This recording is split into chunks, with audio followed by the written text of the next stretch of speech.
Good morning all of you. मेरे प्रिय विद्यार्थियों, आप लोग का हमारे YouTube चैनल में हार्दिक स्वागत है। जैसा कि दोस्तों आप लोग देख रहे हैं कि आज का हमारा टॉपिक है कक्षा 12 गणित अध्याय 3 आव्यूह मैट्रिक्स, है ना दोस्तों। आपको इसमें बताया जाएगा कि आव्यूह क्या होता है, आव्यूह के कितने प्रकार होते हैं, आव्यूह का उपयोग कहाँ किया जाता है, आव्यूह को बनाने से हमारे भविष्य में या हमारे जो घरेलू चीज में क्या फायदा हुआ दोस्तों। तो आपको इन सब चीजों की जानकारी आज दी जाएगी एकदम बेहतरीन तरीके से दोस्तों। और इसके बाद आपको थ्योरी भी बताया जाएगी, इसमें जो जो जरूरत होगा उसको, और न्यूमेरिकल भी सब सॉल्व करवाए जाएंगे। चलिए दोस्तों, तो अब आपको पहला होगा यहाँ पे आव्यूह क्या होता है, मैट्रिक्स। बहुत समस्याएं आती है, बहुत बच्चे पूछते हैं। जैसे देखिए आव्यूह दोस्तों ये बीज गणित का एक पार्ट है ना। इसको ध्यान दीजिएगा, जो आव्यूह होता है वो बीज गणित का एक पार्ट है। पार्ट का मतलब कोई एक हिस्सा, एक भाग है। और बीज गणित के जो जनक माने जाते हैं मूसा अल ख्वारिज्मी, इनके बहुत बड़ा वैज्ञानिक मोहम्मद अहमद और ढेर सारा है, लेकिन आप इतने से केवल काम चला लीजिए, मूसा अल ख्वारिज्मी। दोस्तों यही बीज गणित के जनक माने जाते हैं, मूसा अल ख्वारिज्मी। अगर आपको ना पता हो तो ध्यान दीजिएगा। और अगर आपसे कोई पूछेगा गणित के जनक कौन है, दोस्तों आपको आर्किमिडीज बताना होगा, ना कि आर्यभट्ट। आर्यभट्ट तो जीरो की खोज किए हैं, ना कि गणित की। गणित के जनक आपको बताना होगा, कोई पूछता तो आर्किमिडीज बताओगे। और आपको यहाँ बीज गणित के जनक मूसा अल ख्वारिज्मी। और ये बीज गणित के एक पार्ट आपका है मैट्रिक्स, जो आपको आव्यूह है। तो अगर आपसे कोई पूछता आव्यूह क्या होता है, व्हाट इज आव्यूह या मैट्रिक्स, तो आप बताओगे दोस्तों संख्याओं। क्या होगा, संख्याओं। आपको बताया गया संख्याएं कितनी होती हैं। जैसे कि संख्याओं का मतलब आपको ढेर सारे, आपको इसके पहले हमने एक वीडियो बनाया है संख्या पद्धति नंबर सिस्टम। तो इसमें संख्या आपको पढ़ाया गया, प्राकृतिक संख्याएं, वास्तविक संख्याएं, काल्पनिक संख्याएं, समृद्ध संख्या, मोस्ट इंपॉर्टेंट समृद्ध संख्याएं होती दोस्तों। तो उस वीडियो को आप लोग अगर ना देखे होंगे तो आप उस वीडियो को देख लीजिएगा, ताकि आपको इस चैप्टर या फिर इस टॉपिक में आसानी हो। से प्राकृतिक संख्याएं क्या होती, काल्पनिक संख्याएं क्या होती, समृद्ध संख्याएं क्या होती, वास्तविक संख्याएं क्या होती, परफेक्ट नंबर क्या होता है। तो ये सब आपको जानकारी वहां से उस वीडियो से देख कर ले लीजिएगा। चलिए यहाँ पे शुरू करते हैं हम कि आपको आव्यूह क्या होता है। मतलब किसी संख्याओं, राइट करते हैं दोस्तों। देखिए संख्या, बहुत शॉर्ट डिफिनीशन होगा इसके। संख्याओं में आपको कोई भी संख्या हो सकता है। संख्याओं में वास्तविक संख्या, काल्पनिक संख्या, इसके वाह का मतलब वास्तविक, का मतलब काल्पनिक संख्या, और यहाँ पे सा का मतलब दोस्तों समृद्ध संख्या, है ना। लेकिन आपको क्लास 12 में समृद्ध संख्या के बारे में आव्यूह नहीं रीड कराया जाएगी। अक्सर कंपटीशन की परीक्षाओं में पूछा जाता है। जैसे आपको आगे मिलेगा ऑर्थोगोनल मैट्रिक्स से, है ना, skew symmetry matrix, non skew symmetry matrix. तो आपको ऐसे मैट्रिक्स मिलेंगे जो कि कंपटीशन के होते हैं। इस मैट्रिक्स में समृद्ध संख्याओं का यूज किया जाता है। लेकिन आपका जो क्लास 12 का चैप्टर में केवल आपको यही दोनों का पढ़ना है, समृद्ध का नहीं। तो संख्याओं में सब राइट किया जा सकता है दोस्तों। संख्याओं वास्तविक, काल्पनिक या फिर समृद्ध संख्या कोई भी कहा जा सकता है। इतना बोलिए या तो ना बोलिए कोई बात नहीं। संख्याओं तथा फलनों, कोई भी फलन हो सकता है, साइन एक्स या cos x, ten x, x, exponential जिसको आप बोलते हो चरघातांकी, कुछ भी हो सकता है। संख्याओं तथा फलनों के आयताकार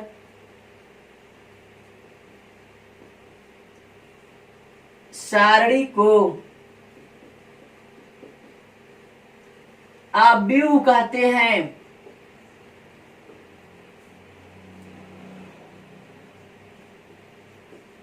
दोस्तों अब देखिए यहां से आप क्या आ गया, यहाँ पे क्या मतलब इसका, आयताकार सारणी। जैसे कि आप लोग को सबको पता होगा आयत क्या होता है। आयत में लंबाई चौड़ाई होती है ना, तो इतने तो होता है, ऊंचाई नहीं होती है। इसमें लंबाई ज्यादा होती है, चौड़ाई कम होती है। आपको आयत होता तो इसमें बताया गया संख्याओं तथा फलनों के आयताकार सारणी को आव्यूह कहते हैं। आपको कोई संख्या ले लीजिए या फिर फलन ले लीजिए, उसमें आप कोई आयत के रूप में रख दीजिए, आयत के रूप में रखिए, वो भी एक सारणी बना के क्रमबद्ध तरीके से रखा जाए, तो वही जो आपको बनता है क्या कहलाता है, आव्यूह।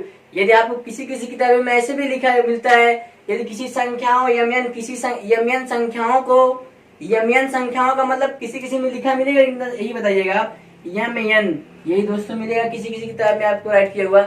यमयन संख्याओं को यम पंक्तियों तथा यन स्तंभों में लिखने पर या क्रमबद्ध लिखने पर या व्यवस्थित करने पर प्राप्त आयताकार साड़ी आव्यूह कहलाती है। दोस्तों दोनों बात एक ही होगा यहाँ पे, जो हमने करा यम पंक्तियों तथा यन स्तंभों में लिखने से प्राप्त आयताकार साड़ी को आव्यूह कहते हैं, वही चीज आपको यहाँ पर भी होता है। आयताकार साड़ी का मतलब होता है रेक्टेंगुलर एरी, एरी का मतलब अरेंजमेंट, अरेंजमेंट मतलब एक तरीके से व्यवस्थित करना, तो व्यवस्थित करना उसको सही तरीके से होगा, तो वही हमने यहाँ पे लिख दिया साड़ी। अगर आप कोई भी साड़ी जैसे बनाई जाती है वो किसी क्रम में एक तरीके से व्यवस्थित करके बनाई जाती है, इसलिए यहाँ पे हमने रख दिया आयताकार साड़ी। तो ये आपको क्या करा दोस्तों, आव्यूह होता है। अब देखिए आव्यूह का मतलब क्या है, आव्यूह का आप दोस्तों बता दे रहे हैं जैसे कि यूज क्या करते हो आप, आव्यूह का उपयोग क्या होता है आपके दैनिक जीवन में, दैनिक जीवन में इसका उपयोग क्या होता है, यूज क्या होता है। अभी तो कहोगे सर आव्यूह बता दिए आप, डिफिनीशन हो गई, इसको किससे व्यक्त करते हो गया, लेकिन इसका हमारे दैनिक जीवन में यूज क्या है। दोस्तों आप लोगों ने कक्षा 8 में पढ़ा होगा, 7 में पढ़ा, आज तक पढ़ते हैं कक्षा 7-8 से, तो आप लोगों ने जैसे कोई इक्वेशन जब दिया होता है 2x + 3y = 4, 3x + y, चलिए कुछ भी कीजिए, -y = 5 को हल कीजिए, तो आप ये आपको युगपत समीकरण इसको आप आसानी से हल करते हो फटाफट दो इक्वेशन। यदि आपको यही चीज ऐसे ना दे करके आपको दो दिया जाए 2x + y + 3z = 5, z है दोस्तों a = चलो -1, और दे देते हैं यहाँ पे x -y + 2z = 4। अब इसको आपको अगर बोल दिया जाए हल करने के लिए तो आपके लिए समस्या उत्पन्न हो जाएगी, सिंपल बात, आपके लिए समस्या उत्पन्न हो जाएगी तुरंत। अभी आप इसको हम ऐड कर देंगे फिर भी दोनों बच जाएगा, फिर क्या करोगे, फिर भी समस्या। तो इस चीज को आप इतनी आसानी से हल करने के लिए होगा हल, लेकिन आपका टाइम ज्यादा वेस्ट होगा, लॉन्ग प्रोसेस होगा। तो यही सब लॉन्ग प्रोसेस ना हो हमारा, उसी सब चीजों को देख करके हमारा बनाया गया था आव्यूह। जैसे इसका उपयोग होता है रैखिक समीकरणों को हल करने में। ये सब क्या उनसे समीकरण है, रैखिक तो है, युगपत समीकरण एक चर का घात है, तो मतलब रैखिक समीकरणों को हल करने में, रैखिक समीकरणों को हल करने में किया जाता है दोस्तों इसका उपयोग, याद रखिएगा। और इसका दोस्तों किया जाता है कंप्यूटर में। अभी भी कहोगे कंप्यूटर में क्या यूज होगा इसका दोस्त, सर कंप्यूटर का मतलब अगर आप लोग जानते हो एडॉप्ट फोटोशॉप, एडॉप्ट फोटोशॉप का मतलब होता है दोस्तों जब आप लोग फोटो अपने खिंचवाने जाते हो तो एक ऐप्स आता है कंप्यूटर का जिसका नाम होता है एडॉप्ट फोटोशॉप। उस एडॉप्ट फोटोशॉप में आपका फोटो छोटा बड़ा करने के लिए, आपका फोटो अगर इतना बड़ा ऐसे है तो इसको ऐसे बनाने के लिए इसी का हम यूज करते हैं। उसमें दो कॉलम बने होते, एक इस तरीके से बने होते दोस्तों, एक इस तरीके से, तो आपकी लंबाई बन जाती है, इसकी चौड़ाई बन जाती है, तो आयताकार लंबाई चौड़ाई हुआ ना, तो आपको वहां पे इसका यूज किया जाता है एडॉप्ट फोटोशॉप में, कंप्यूटर में। अब कहा जाएगा इसमें दोस्तों इंजीनियरिंग। अब आप कहोगे इंजीनियरिंग लोग इसका उपयोग करते हैं, इंजीनियर लोग कहाँ उपयोग करते हैं, जैसे आप लोग देखते होंगे जैसे इसको लोग साइड पे इसका यूज करते हैं। साइड का मतलब क्या हो गया, जैसे बड़ी बड़ी मंजिल जो बनवाते जाते हैं या फिर कहीं ओवर मतलब पुल बहुत बड़ा बन रहा है तो उस सब में इसी का यूज किया जाता है। इसमें लंबाई कितनी है, चौड़ाई कितना है, उसको नापने के लिए आदि बहुत ढेर सारा जगह इसका उपयोग है, तो सुविधाजनक के लिए बनाया गया था दोस्तों, इसका उपयोग इतना था। अगर अब आपसे पूछा जाए आव्यूह को किससे व्यक्त किया जाता है, तो आव्यूह का जो संकेत होता है दोस्तों, भूलिएगा मत आप, आव्यूह का जो प्रतीक होता है या संकेत होता है, इसका जो प्रतीक होता है इसको हम बड़े क्रोष्टक में लिखते हैं, या फिर आपको ऐसे भी लिखा कहीं कहीं मिल जाता है, छोटे में दोगे तब भी सही है, या फिर आप डबल कोलन बना के राइट कर सकते हो। इसको आपको फर्स्ट चैप्टर में संबंध एवं फलन आप लोग कक्षा 11 में पढ़े होंगे दोस्तों, समुच्चय में आप लोग इसको एक लाइन ऐसे लिखा मिलता था, इसको आप क्या पढ़ते, 2 पॉइंट जो लगा था इसको पढ़ते थे आप सच दैट, इस प्रकार, या फिर इसी चीज को आप ऐसे सच दैट ना बना के ऐसे एक लाइन खींच देते थे, उसको पढ़ा जाता था कोलन। अक्सर आपको इसका यूज किया था समुच्चय के निर्माण विधि में, है ना, कक्षा 11 में आपको पढ़ाया गया, अच्छे तरीके से पढ़ाया गया है, उम्मीद करते हैं आपको याद होगा ये चीज। तो या फिर आप इससे अक्सर आपको ज्यादातर यूज होता है इसी को मिलेगा, ताकि आयत बन जाता है आसानी से, इसीलिए ऐसे मिलता है, ऐसे भी राइट कर दोगे तब भी सही है, ऐसे भी कर देंगे आप तब भी सही, लेकिन आयताकार सही ज्यादा शुद्ध बेटर होने के लिए आपको यही दिया जाएगा। अब चलिए इसका आपको प्रतीक दोस्तों समझ लिए। अब इसका आपको हम बताते हैं कि आव्यूह को कौन सी संख्याओं द्वारा व्यक्त करते हैं। आव्यूह को दोस्तों, आव्यूह को मतलब इसे का मतलब आव्यूह को अंग्रेजी के कैपिटल अक्षर से व्यक्त करते हैं। कौन से अक्षर से, कैपिटल अक्षर से, जैसे ABCD किसी से व्यक्त कर सकते हैं। और इसके जो अवयव होते हैं दोस्तों, अवयव को अंग्रेजी के स्मॉल अक्षरों से व्यक्त किया जाता है। जैसे आपको जरा से भी कोई दिक्कत नहीं होनी चाहिए, इसमें अंग्रेजी की स्मॉल अक्षर से व्यक्त करते हैं। अब क्या हमने बताया, ध्यान दीजिएगा यहाँ पे, अवयव को किस अक्षर से व्यक्त किया जाता है, अंग्रेजी के कैपिटल अक्षरों से दर्शाया जाता है। और इसके जो अवयव होते हैं, अवयव का मतलब इसके अंदर क्या क्या चीज है, किससे किससे बना है, वही एक अवयव है दोस्तों। ऐसे आपको अलग अलग चीजें से बना ना, तो वही चीज है।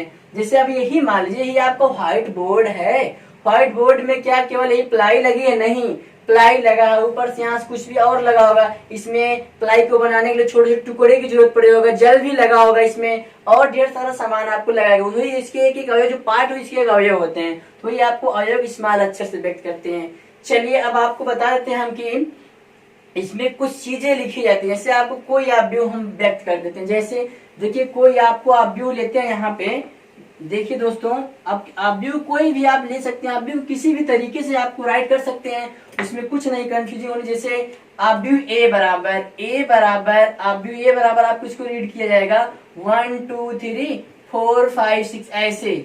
अब देखिए दोस्तों, अब आपको यहाँ पे ऐसे एक लाइन बना होगा, ऐसे ऐसे, और दूसरी जो लाइन बना है आपको इस तरीके से हम बता दे रहे हैं दोस्तों। देखिए ऐसे आपको लाइन बना होगा, एक रेड से हमने खींचा है, एक ब्लू से आपको दिख रहा होगा आसानी से।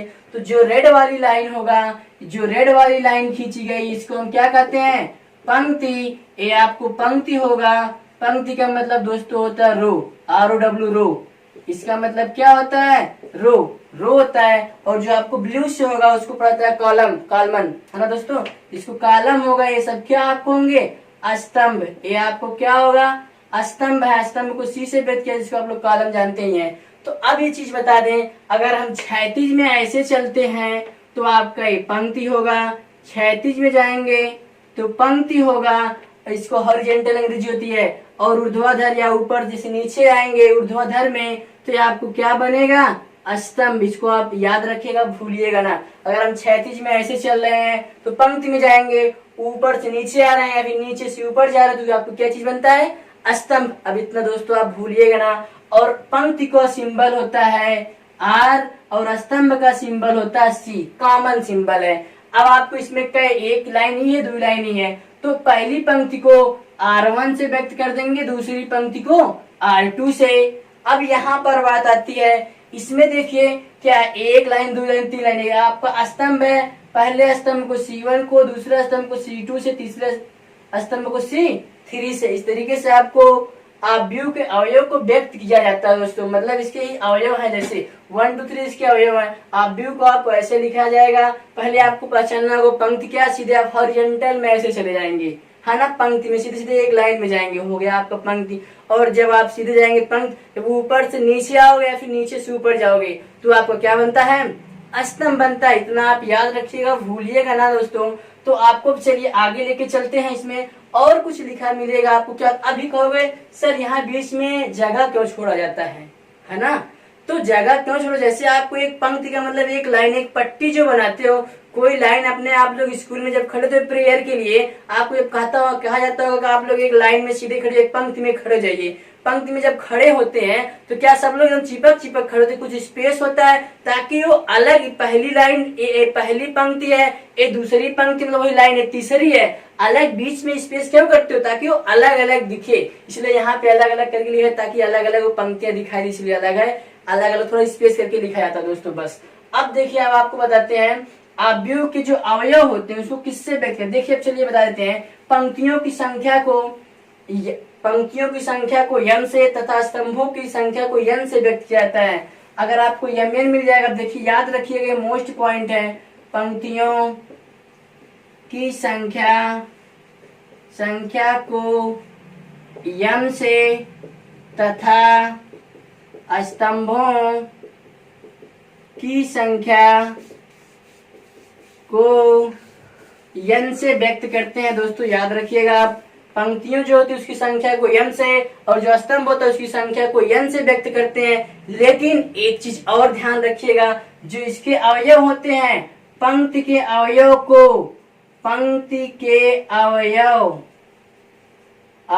को किससे व्यक्त करते हैं दोस्तों, पंक्ति के अवयव को आई से तथा स्तंभ स्तंभ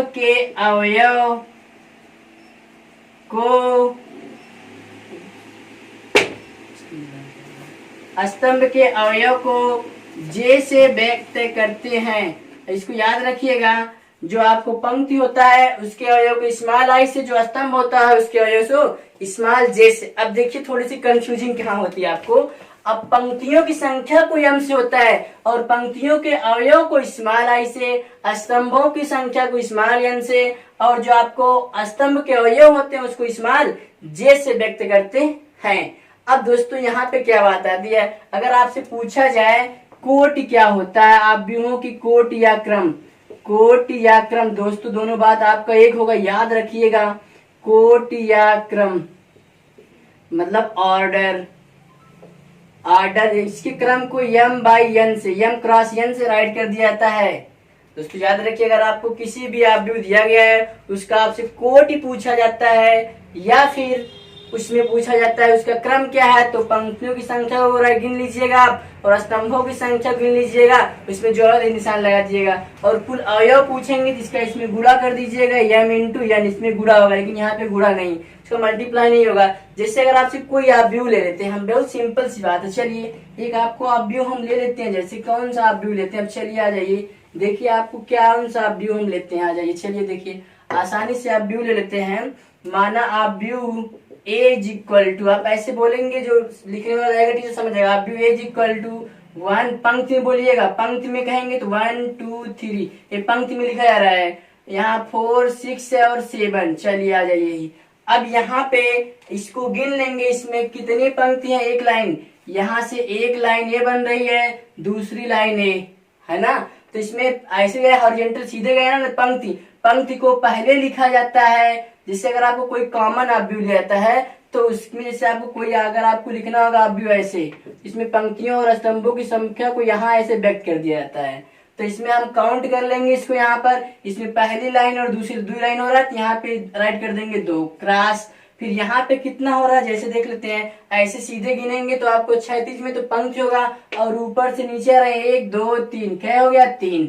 तो आपको यहाँ पे हो गया। अगर आपसे पूछा जाता है आव्यूह ए की कोट क्या है तो बताओगे 2/3 की कोट है। और इसमें पूछा जाए इसके अवयव कितने हैं, कुल अवयव तीनों दोनों का गुणा कर दोगे 3 दूनी 6, या तो गिन लीजिए 1 2 3 4 5 6 अवयव हो गए।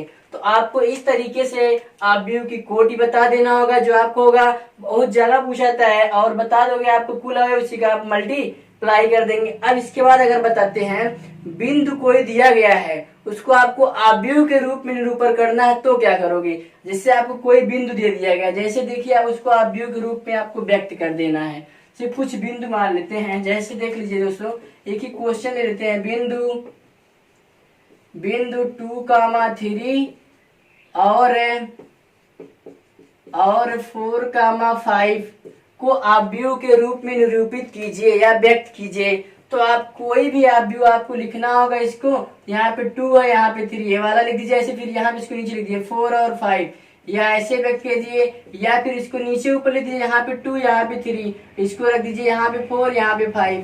किसी भी बिंदु को आपको आव्यूह निरूपण कर सकते हो। जैसे चतुर्थांश आप लोग पढ़े होंगे कार्तीय तल वाला, तो कार्तीय तल में 4 बिंदु आपको मिलेगा। 4 बिंदु मान लेते हैं 1, 2, दूसरा हो जाता है 2, चलिए यहाँ पे 3, 4, अगला ले लेते हैं 0, 5, अगला लेते हैं 5, 6, 7। चलिए आव्यूह में व्यक्त करना है इसको, कोई भी आव्यूह से राइट कर दीजिए 1 2, फिर दूसरा हो जाएगा 3 4, अगला हो जाएगा 0 5, अगला वाला हो जाएगा 6 7। ऐसे आप इसको राइट कर सकते हो आव्यूह में, या फिर क्या कर सकते हो, इसको हमने सीधे लिखा, इसको नीचे लिख दीजिए 1 2, है ना, ऐसे राइट करिए, फिर 3 4, फिर 0 5, फिर 6 7, आप ऐसे भी राइट कर सकते हैं। अब बताओ अगर आपसे पूछा जाए इस आव्यूह की कोटि क्या होगा, तो कै पंक्ति है, 1 2 3 4, कै पंक्ति हो गया 4, कै स्तंभ 1 और 2 स्तंभ, 2/4 की कोटि हो गया।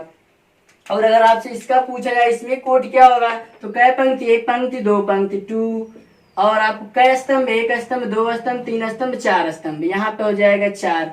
तो अगर आपको जो आव्यूह में जो यहाँ पे बगल में नीचे ऐसे क्रॉस में लिखा होता है वो आव्यूह की कोटि होती है, जरूरी नहीं होता कि हमेशा लिखाई जाए। जब पूछेगा तब लिखिए, नहीं तो अनावश्यक लिखने की आपको जरूरत नहीं होती है। अब आप बता देते हैं दोस्तों आव्यूह का व्यापक रूप क्या होता है। जैसे आव्यूह का व्यापक रूप आपको क्या मिलेगा, चलिए अगर आपको आव्यूह का व्यापक रूप जैसे देखिए क्या होता है, आपको व्यापक रूप में इसमें क्या फार्मूला निकल के आता है इसका, व्यापक रूप आव्यूह का,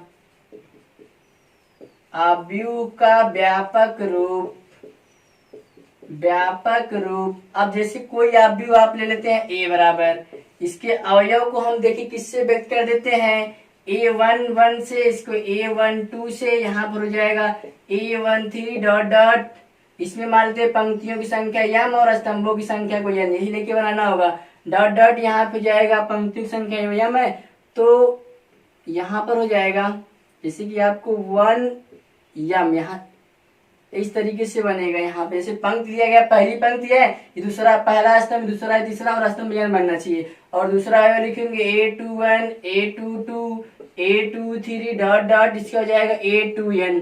अगला आपको राइट करना चाहते हो डॉट डॉट, ऐसे ढेर सारा आप राइट कर सकते हो यहाँ पे, ऐसे यहाँ भी आप राइट कर सकते हैं इसी तरीके से। नेक्स्ट लास्ट राइट कर देते हैं हम, जो कि आपको होगा लास्ट पंक्ति यम पंक्ति, AM1 पहली पंक्ति मतलब यम पंक्ति और ये पहला स्तंभ, फिर यहाँ पे AM2, यहाँ पर हो जाएगा AM3 और यहाँ पे डॉट डॉट हो जाएगा यम पंक्ति और यन स्तंभ। इस तरीके से ये आपको व्यापक रूप अगर दिखाना चाहोगे कौन सी कोटि है तो यम बाई यन की कोटि, इसका मतलब यम पंक्ति है और यन स्तंभ, इस तरीके से। और इसका सांकेतिक रूप क्या हो जाएगा, सांकेतिक रूप का मतलब दोस्तों गणितीय रूप, सांकेतिक रूप बनेगा ये matrix A is equal to, आपको ऐसे व्यक्त करोगे, यहाँ पे ये आपको अवयव को स्मॉल ले लेंगे और यहाँ पे लिख देते हैं I और यहाँ पे लिख देते हैं J, यहाँ पे लिख देते हैं यम क्रॉस यन, यही इसका सांकेतिक रूप हो जाएगा। अब देखिए I का मतलब होता है अवयवों की संख्या, J का मतलब होता है स्तंभों की संख्या, मतलब इसमें कितने अवयव हैं, कितने स्तंभ और कितने पंक्ति है। अब जैसे देखिए अगर आपको कोई आव्यूह दे दिया है तो हम यहाँ पर बताए ना, I का मतलब पंक्ति में अवयवों की संख्या, J का मतलब स्तंभ में अवयवों की संख्या। अगर अब आपसे कोई आव्यूह जैसे दे दिया तो व्यक्त करने के लिए व्यक्त कर सकते हैं आप। अब मान लेते हैं कोई आपको आव्यूह क्या दिया, जैसे देखिए आव्यूह यहाँ पे दे दिया गया, इसके अवयव पूछ लिया जाए। जैसे देख लीजिए थोड़ा से बस 2 मिनट दोस्तों और लेते हैं आपको यहाँ से। जैसे अगर आपसे पूछा क्या जाता है कि माना आव्यूह A इज इक्वल टू कोई आव्यूह है 2 3 4 5 6 7 10 0 5, चलिए यहाँ पर ये 4 ही राइट कर दिए, कोई दिक्कत नहीं, यहाँ 1 ही समझ लीजिए। अगर आप पूछा जाए दोस्तों, अगर आपको पूछा जाता है इस पंक्ति के, इस आव्यूह के पहली पंक्ति तथा पहला स्तंभ का कौन सा अवयव, जैसे अब देखिए क्या राइट कर देते थोड़ा से, A11 बराबर होता है पहली पंक्ति तथा पहला स्तंभ, पहली पंक्ति तथा पहले स्तंभ का अवयव, पहली पंक्ति तथा पहले स्तंभ का अवयव। और यहाँ पे अगर हम राइट करते हैं A12 बराबर, तभी यहाँ पे जो पहले लिखा होगा वो पंक्ति होगा, जो बाद में लिखा होता वो स्तंभ होता है। याद रखिएगा, जो पहली गिनती लिखा होगा वो पंक्ति बताएगा, जो बाद में लिखा होगा वो स्तंभ। यहाँ पहले 1 लिखे हैं, पहली पंक्ति यहाँ होगा पहली पंक्ति तथा अब यहाँ पे बगल में 2 लिखा है तो बाद वाला स्तंभ बताता है, यहाँ पर तो हो जाएगा दूसरे स्तंभ का अवयव। इसमें आप लोग विशेष ध्यान दीजिएगा, जो पहले लिखा होता है यहाँ पर ये पंक्ति बताता है, जो पहले रहेगा वो पंक्ति बताएगा, जो बाद में रहता है वो क्या बताता है स्तंभ। अगर आपसे पूछ लिया जाएगा 2 3 क्या होगा, ठीक ध्यान दीजिएगा, 2 3 A23 का अवयव इसका हिंदी क्या होगा, तो आप बताओगे पहले दूसरी पंक्ति हो जाएगा, यहाँ पे कौन सा जाएगा दूसरी पंक्ति तथा यहाँ पे 3 का मतलब तीसरा स्तंभ, इसका मतलब आपको हो जाएगा तीसरे स्तंभ का अवयव। अब चलिए ये तो आपको समझ जाएंगे, इसका मतलब हिंदी भी आना चाहिए और यहाँ भी आना चाहिए, ठीक है। अब इसके बाद चलिए पहली पंक्ति तथा पहले स्तंभ का अवयव बताना है, तो आपको अभी वही लिया गया ना, तो पहली पंक्ति पहले स्तंभ का अवयव, तो आपको यही व्यक्त करना होगा। चलिए अब देख लेते हैं हम कौन सा अवयव बनता है। यहाँ पे ऐसे देखिए पहली पंक्ति ये हो जाएगा, पहला स्तंभ भी वाला है। अब बताइए यहाँ पे क्रॉस मतलब दोनों लाइनें कौन से डिजिट को कट कर रही है, 2 को कट किया है ना तो इसका अवयव कौन सा बन जाएगा, यही है इसका अवयव, आंसर में 2 राइट कर देंगे आप। ठीक, अब इसके बाद देखते हैं A12 का मतलब पहली पंक्ति दूसरे स्तंभ का अवयव। पहली पंक्ति तो यही है, दूसरा स्तंभ भी है। अब की इसको कट कर दिया है 3 वाले को, तो इसका आंसर क्या बन जाएगा 3। अब यहाँ पे क्या राइट है, मतलब दूसरी पंक्ति तथा तीसरे स्तंभ का अवयव। दूसरी पंक्ति दूसरी पंक्ति ऐसे चलना होगा आपको क्षैतिज में, दूसरी पंक्ति और तीसरे स्तंभ, तीसरा स्तंभ भी है, दूसरी पंक्ति और तीसरा स्तंभ दोनों लाइन इस पे कट किया है, तो इसका आंसर आप क्या बता दोगे 7। ठीक, इतना तो आपको आना चाहिए। अब अगर आपसे कोई दे दिया है तो जैसे क्या करना होगा, अब अगर मान लेते हैं यहाँ पे कुछ भी आपको अवयव दे दिया गया है, मान लिया जाएगा जैसे कि आपसे हमने कहा था अभी जो इसका क्रम क्या होगा, क्रम क्या यहाँ पर दिया गया है, मतलब एक पंक्ति, दुई पंक्ति, तीन पंक्ति हो गया। ठीक, एकदम राइट आंसर, 3 पंक्ति हो गया। फिर 1 2 3 स्तंभ, तो इसका कोट ये आप क्या बताओगे 3/3 या 3x3 की कोट है। अगर कुल अवयव पूछ